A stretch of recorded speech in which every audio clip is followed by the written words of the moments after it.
으로 기울어갈 무렵 저 멀리 언덕에 서 있는 교회 종소리가 들려왔습니다. 밭에서 일하던 젊은 부부가 종소리를 들으면서 마주서서 두 손을 모은 채 우리 주님께 감사 기도를 드리고 있습니다. 이 부부가 드린 감사 기도는 하루의 고된 노동을 마치면서 드리는 감사의 기도였습니다. 땀 흘린 것에 대한 감사와 일용할 양식을 주신 하나님의 은혜에 대한 감사가 있었습니다. 그 그림에는 기도하고 있는 부부가 그 옆에 놓여 있는 감자가 반쯤 담겨 있는 작은 바구니 하나가 있습니다. 이 부부가 수확을 주신 하나님께 진한 감사를 드리고 있는 것을 알 수 있습니다. 이 그림은 프랑스의 화가 밀레가 그린 만종입니다. 이 그림의 원제는 안젤루스라고 하는데 우리말로 풀이하면 기도입니다. 밀레가 이 그림을 그릴 당시는 굉장한 가난에 시달리고 있던 때라고 합니다. 그는 비교적 넉넉한 생활을 소년 시절엔 보냈지만 그가 청년이 되기 전 아버지가 돌아가시면서 그는 가난에 시달렸다고 합니다. 지독한 가난 때문에 갓 결혼한 아내 오노마저 병으로 죽었고 50살이 넘어서까지 밀레는 엄청난 가난과 싸우며 고통을 당했다고 합니다. 그 후에는 병을 얻어서 병마와 싸우면서 고통을 당하다가 60세 일기로 생을 마감했습니다. 그의 생애는 가난과 병고로 인해 평생 동안 고통을 당하다가 생을 마쳤다고 볼 수 있습니다. 밀레의 역작들은 고통의 세월을 보내는 중에 그려졌습니다. 그렇게 어려울 때에 저 만종을 화폭에 담았습니다. 밀레는 가난과 질병과 고난 속에서 생활했지만 그의 마음에는 항상 감사가 있었습니다. 그리고 그는 그 감사를 화폭에 담은 것입니다. 감자 몇 개를 담은 바구니를 옆에 두고 두 손을 모으고 주님께 감사하는 농부의 모습은 보는 이들에게 가장 많은 감동을 준 명화로 손꼽히는 작품입니다. 오늘은 추수감사절 예배로 드립니다. 오늘은 한 해 동안 땀 흘려 지은 농사의 수확을 거둬들인 다음 열매를 주신 우리 하나님의 은혜를 생각하면서 감사를 드리는 절기입니다. 여러분, 올 한 해 인생에서 어떤 곡식, 어떤 열매를 얻으셨습니까? 우리가 비록 농사를 지진 않지만 일선에서 인생 농사를 열심히 지으며 살아왔습니다. 자식 농사와 신앙 농사도 지었고 사업 농사, 인간관계 농사도 지었습니다. 이 과정에 어렵고 힘든 일들이 참 많았습니다. 농부가 비바람을 맞으며 논밭을 돌보듯이 우리 인생에는 또 다른 비바람 폭풍우가 몰려왔습니다. 농부가 씨앗을 뿌리고 열매를 거두듯이 우리 인생도 수많은 씨를 뿌리고 그 열매를 얻게 되는 것입니다. 그래서 우리는 추수감사절을 맞아 하나님께 감사의 고백을 드리지 않을 수가 없는 것입니다. 생각해 보면 감사하지 않은 것이 없습니다. 본문 24절을 보면 우리 주님은 까마귀를 생각하라고 말씀하셨습니다. 하늘나는 저 까마귀를 한번 생각해 보라는 것이죠. 27절에서는 백합화를 생각해 보라 말씀하셨습니다. 광야에 홀로 피어있는 백합꽃을 보면서 무엇인가를 생각해 보라는 것입니다. 여러분, 생각해 보시기 바랍니다. 그 무엇인가를 생각해 보라고 주님 말씀하십니다. 까마귀에게 먹이를 주는 사람은 하나도 없습니다. 돌봐주는 이도 없습니다. 그러나 하나님이 그 까마귀를 기르신다고 말씀합니다. 그래서 비가 오고 눈이 와도 굶어 죽지 않고 잘 자라고 있다는 것입니다. 백합꽃은 어떻습니까? 까마귀는 목마르면 물가를 찾아 이동할 수도 있고, 배가 고프면 먹이를 찾아 이리저리 왕래할 수 있습니다. 그러나 백합꽃은 광야에 뿌리를 내리고 있는 나약한 꽃입니다. 목마르다고 물가로 내려갈 수도 없고, 배고프다고 옮겨 다닐 수 있는 처지도 못 됩니다. 오직 하늘에서 때를 따라 비를 내려주지 않으면 죽고, 햇볕과 그늘이 조화를 이루지 않으면 도저히 살 수가 없습니다. 그러나 하나님께서 그 꽃을 보살펴 주신다는 것입니다. 27절에 솔로몬의 모든 영광으로도 입은 것이 이 꽃 하나만큼 훌륭하지 못하였느니라. 창조 이래로 전무후무한 부귀영화를 누렸던 솔로몬도 백합꽃만큼 아름다운 옷을 입지는 못했다는 것입니다. 하나님은 백합꽃을 보살펴 주는 것에서 끝나는 것이 아니고, 그 영광과 아름다움이 솔로몬의 꽃보다 더 훌륭하게 만들어 주셨다는 것입니다. 그러시면서 주님께서는 아주 중요한 말씀을 하십니다. I guess it's much less you. I guess it's much less you. 하물며 너희일까 보냐. 하물며 너희일까 보냐. 하찮은 까마귀와 꽃 한 송이까지 돌보신 하나님께서 하물며 너희를 돌봐주시지 않겠느냐는 것입니다. 사랑하는 여러분, 올 한 해를 뒤돌아 생각해 보십시오. 까마귀와 백합화를 생각하듯 여러분의 인생 뒤안길을 생각해 보십시오. 주님의 은혜로 오늘 여기까지 왔고, 주님의 은혜로 우리의 자녀들이 성장했고, 주님의 은혜로 오늘 호흡하며 이렇게 하나님을 찬양하며 예배드리고 있습니다. 여러분, 까마귀를 살려주시고 먹여주시고 백합화를 솔로몬의 영광보다 더 아름답게 하신다. 여러분, 이 말씀이 무슨 뜻일까요? 주님께서 까마귀와 백합화를 하시면서 무엇을 말씀하시고자 하는 것일까요? 첫째는 아무것도 염려하지 말라는 것입니다. 무엇을 먹을까, 무엇을 입을까 염려하지 말고 하나님만 의지하며 살라는 것입니다. 둘째는 너희를 돌보시는 하나님의 은혜를 깨닫고 감사하라는 것입니다. 새 한 마리도 꽃 한 송이 돌보시는 하나님께서 너희를 돌보시지 않겠느냐? 반드시 돌봐주실 것이니까 감사하라는 것입니다. 까마귀를 생각하라, 백합화를 생각해보라는 말씀을 깊이 묵상해 보시기 바랍니다. 언제 어디서나 힘들고 어려울 때, 낭만할 때, 실패했을 때, 죽고 싶을 때 이 말씀을 생각하시기 바랍니다. 까마귀를 생각해보고 백합화를 생각해보고, 까마귀와 백합화가 입은 은혜가 얼마나 큰가를 생각하면서 나 자신이 하나님께 입은 은혜를 발견하라. 그리고 그 은혜에 감사하라는 것입니다.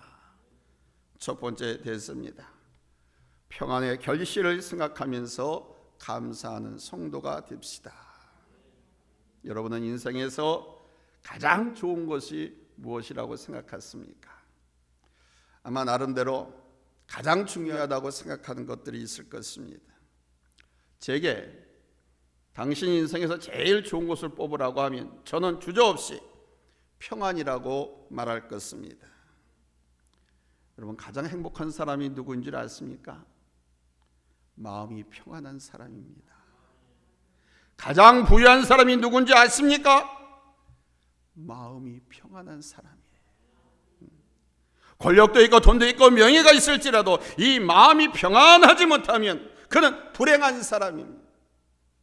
돈을 많이 벌고 좋은 대학을 가고 좋은 직장을 얻었으니 감사하다는 이 차원을 넘어서서 내 인생에 평안을 주신 여러분, 우리 하나님께 감사할 수 있기를 바랍니다. 농사 말하지만 자식 농사만큼 중요한 것이 어디 있겠습니까? 여러분들은 자녀들을 위해서 기도할 때 무엇을 감사하십니까? 자녀들을 위해서 기도할 때 아유, 목사님, 저는 감사하지 않고 뭐 어렵게 해달라고만 요구해요. 대부분이 다 그렇습니다. 여러분 기도 응답받는 비결 중에 가장 첫 번째 조건이 뭔지 압니까? 감사함으로 아리라는 겁니다. 여러분의 자녀를 위해서 기도할 때 여러분 뭘 감사하십니까?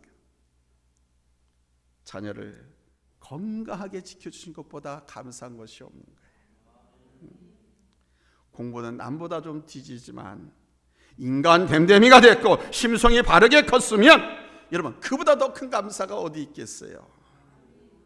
거기에다 우리 자녀들이 주님 안에서 커가고 있다고 하면 여러분 정말로 감사한 일인 줄로 믿습니다. 아멘. 여러분의 자녀가 좋은 대학을 가고 좋은 직장에 들어 돈을 많이 벌었어요. 그런데 신앙생활을 제대로 안 하고 있다면 그거는 감사한 일이 아닙니다. 앞으로 어떤 폭풍우가 여러분의 집안의 가정에 몰려올지를 여러분 생각하시기 바랍니다. 오늘 생각하라고 그래서 말씀하는 겁니다. 하나님께서 올 한 해를 돌아봐서 큰 탈 없는 것이 여러분 얼마나 감사한 일입니까? 그럼에도 불구하고 큰 탈 없이 올 한 해 여기까지 오기 얼마나 감사합니까? 어떤 분은요 마을을 산책하다가 공사판에서 떨어진 철근에 맞아 목숨을 잃기도 했습니다. 어떤 사람은 운전하는 중에 느닷없이 다른 차가 덮치기도 했고 지하철 공사장에서 가스가 폭발해서 불행을 겪기도 했습니다. 길을 가다 갑자기 도로가 푹 꺼져가 싱크홀에 차가 빠져서 큰 사고를 당하기도 했습니다. 몸이 안 좋아가지고 병원에 갔더니 청천날벼락 같은 진단을 받기도 했습니다. 특별히 여러분 성공한 것이 없으면 어떻습니까? 올 한 해 동안 내가 무엇을 했나? 이런 것이 아무것도 없는 것 같은 그런 생각이 들어도 괜찮습니다. 여러분 허탈하게 생각하지 마세요. 이런 것이 아무것도 없다. 그렇다고 포기할 생각도 하지 마십시오. 자책하지도 마십시오. 한 해 동안 무사하게 지내왔다면 그것이야말로 가장 여러분 감사한 일인 것입니다. 여러분이 한 해 동안 거두들인 농사 가운데 가장 귀한 것은 평안입니다. 올해도 세상이 얼마나 어지러웠는지 모릅니다. 우리나라는 물론 전 세계 정치 경제가 참 어수선하고 힘들었습니다. 이런 현실에서 평안한 한 해를 지내온 것을 여러분 감사하시기 바랍니다. 아멘. 두 번째는 어려웠던 시절을 생각하면서 감사하시기 바랍니다. 우리가 오늘 지키고 있는 이 추수감사절, 이 추수감사절의 유래를 보면 얼마나 눈물겨운지 모릅니다. 저 영국의 국교가 우리 청교도, 개신교도들을 핍박했습니다. 그래서 이 핍박을 피해서 청교도들이 신앙의 자유를 찾아서 메이플라워를 타고 신대륙, 지금의 저 아메리카로 떠나게 됐습니다. 1620년 함께 떠난 가구 수는 70가구입니다. 인원수는 102명이었습니다. 그러나 그의 겨울이 다 가기도 전에 반이 넘는 사람들이 병들어 죽고 48명만 살아남았습니다. 살아남은 이들이 바로 추수감사절을 드린 주인공들입니다. 청교도들은 인생의 가장 큰 슬픔과 재난을 겪는 중에도 감사하는 신앙을 가졌습니다. 그 신앙이 오늘의 세계 최대 강대국 부유한 나라 미국을 만든 겁니다. 그 감사하는 신앙. 그들은 사랑하는 가족을 잃었습니다. 아빠를 잃었고 엄마를 잃었고 사랑하는 자녀들을 잃었습니다. 낯선 땅, 의지할 아무도 없는 이국 땅에 와서 가족을 잃었던 그들이 바로 감사절을 드린 주인공입니다. 그들은 그런 환경 속에서도 결코 원망하지 않았습니다. 왜 사랑하는 내 자식을 데려갔느냐고, 왜 우리 아버지 엄마를 데려갔느냐고 울부짖지도 않았습니다. 오히려 살아남은 절반의 생명 48명의 사람이 살아남은 것에 대해서 감사했습니다. 청교들이 처음 도착해서 7채의 오두막을 짓고 감사했습니다. 빌라를 짓고 호화저택을 짓고 빌딩을 짓고 감사한 것이 아닙니다. 그들이 첫 겨울을 넘기고 봄에 그들이 가져온 종자 가운데 보리와 밀을 심었는데 영국하고 아메리카 데리고 토양이 달라, 질이 달라, 기후가 달라. 그래서 완전히 실패했습니다. 농사 추수거지가 하나도 없었습니다. 다행히 원주민 인디언들이 도와줘가지고 옥수수를 심었는데 그 옥수수로 조금 수확을 거뒀습니다. 근데 그 수확을 가지고 하나님께 감사절기를 지켰습니다. 목숨을 연명할 정도의 옥수를 주신 하나님의 은혜에 감격해서 무려 3일 동안 감사절을 지켰습니다. 그러다가 그들이 도착한 지 3년 만인 1623년 11월 29일 목요일 아침, 이날은 청교도들이 영국을 출발해서 미국 신대륙의 프리머스에 처음 상륙한 날입니다. 바로 이날에 정식으로 감사절을 선포하고 이것이 추수감사절의 유래가 되었습니다. 사랑하는 여러분, 고난 속에서의 감사, 시련 속에서의 감사, 아픔 속에서의 감사, 이것보다 더 뜨겁고 진한 감사가 어디 있습니까? 신앙의 자유를 찾아 아메리카로 이주해온 청교도들은 질병과 굶주림으로 사랑하는 가족의 절반을 잃는 아픔을 겪어야만 했습니다. 그리고 1년 후 겨우 목숨을 연명할 정도의 옥수수를 조금 넣고 감사 예배를 드렸던 그 모습을 여러분 한번 생각해 보십시오. 그들의 감사에는 아픔의 눈물이 있었습니다. 그들의 감사는 슬픔의 눈물이 있었습니다. 그러나 고난의 시절을 생각하며 오늘을 감사하는 그 감사보다 더 뜨거운 감사는 없었습니다. 한 중년의 성도가 대학병원에서 혀암에 걸려가지고 그냥 놔두면 계속 들어가서 죽을 수밖에 없어서 혀를 절단하는 수술을 받게 되었습니다. 그 담당 의사가 앞으로 이제는 수술하고 나면 말을 못합니다. 글은 쓸 수 있지만 마지막으로 남기실 말씀 있으면 한마디 해주세요. 이제 말할 수 있는 기회는 이번 한 번밖에 없습니다. 혀를 절단하면 말 못합니다. 이 환자를 둘러싼 의사와 간호사들은 내가 이 환자라면 무슨 말을 할까 생각하면서 긴장을 했습니다. 그런데 이 환자의 눈에서 눈물이 주르르 흐르더니 최후의 3마디를 던졌습니다. 주님 감사합니다. 주님 감사합니다. 주님 감사합니다. 이 말로 그는 끝을 맺었습니다. 여러분은 지금 이 순간 무엇을 가지고 하나님께 예배 드리고 있습니까? 최후의 말 한마디를 하실 수 있다고 하면 여러분 무슨 말씀을 하시겠습니까? 감사합니다. 주님 감사합니다라는 이 고백은 여러분 성도들에게 있어서 여러분 아름다운 진주같이 빛나는 보석 같은 아름다운 고백임을 아시기 바랍니다. 감사의 신앙은 모든 것을 화통하게 만드는, 감사의 신앙은 모든 것을 빛나게 만드는 것. 특히 고난 속에서 드리는 감사는 우리 하나님의 보좌 앞에서도 빛나는 것입니다. 할렐루야, 할렐루야. 그러므로 세 번째 됐습니다. 내일을 생각하면서 감사하는 성도가 됩시다. 여러분 성도가 누굽니까? 누구를 성도라고 하는 줄 압니까? 그냥 교회 왔다 갔다 하는 사람들은 교인이라고 해요. 누구를 성도라고 합니까? 세인트. 바로 내일을 꿈꾸면서 사는 사람을 성도라고 하는 거예요. 성도는 여러분 현실에 묻혀 사는 사람이 아닙니다. 비록 오늘 힘들고 어려운 일이 있을지라도, 죽음이 눈앞에 닥쳐온다 할지라도 하늘의 소망을 갖고 사는 사람들, 이 사람들이 여러분 성도인 거예요. 할렐루야.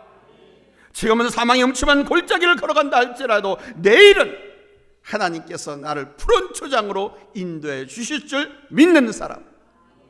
할렐루야. 성도는 오늘 황폐한 위치에 있지만은 내일은 내 잔이 넘치나이다 하면서 하나님 앞에 감사 고백을 하는 사람. 그래서 성도는 소망의 사람들이라는 겁니다. 그리고 그 사람은 용기와 인내를 가져다 주고 또한 감사할 수 있는 마음을 가져다 주는 것입니다. 사랑하는 여러분, 나는 감사할 만한 것이 없다, 여러분 이렇게 말씀하지 마십시오. 올 한 해도 무사히 지내온 것이 감사한 일이고, 청교도처럼 시련 속에서 여러분 감사하는 믿음으로 살아야 할 줄로 믿습니다. 아멘. 오늘 우리에게 감사가 더욱 충만할 수 있는 까닭은 바로 내일의 소망이 우리의 심령에 넘치기 때문인 거예요. 아멘. 추수감사를 맞아서 진정으로 귀한 감사를 우리 하나님께 드릴 수 있는 저와 여러분이 될 수 있기를 예수님의 이름으로 축원합니다. 할렐루야. 한 자매가 쓴 글을 아주 감동 있게 읽었습니다. 저 남쪽 전라도 장성에 사는 이모님이 친척 결혼식이 서울에 있어서 이 자매 집에 와서 주무시게 되었습니다.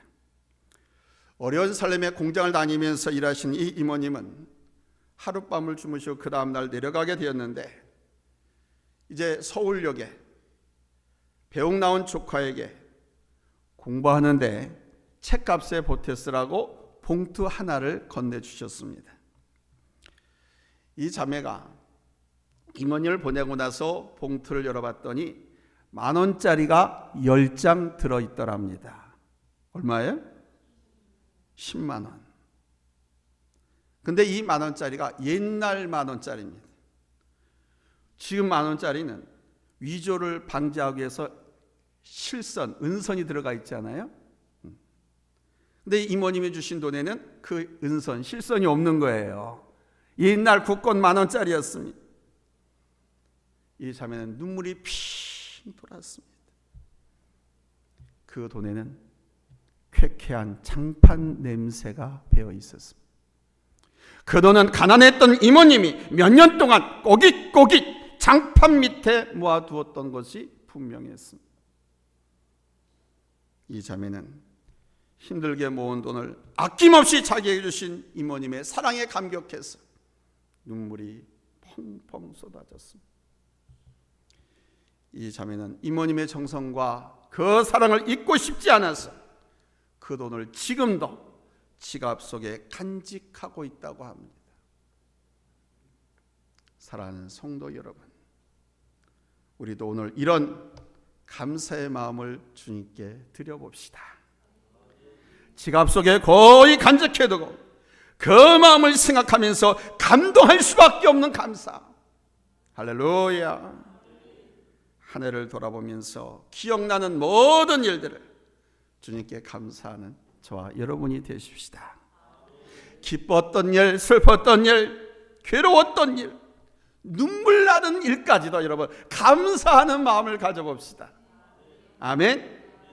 그래서 그 옛날 청교도들이 우리 하나님께 눈물로 드렸던 그런 감사들이 될 수 있기를 예수님의 이름으로 축원합니다. 할렐루야. 할렐루야.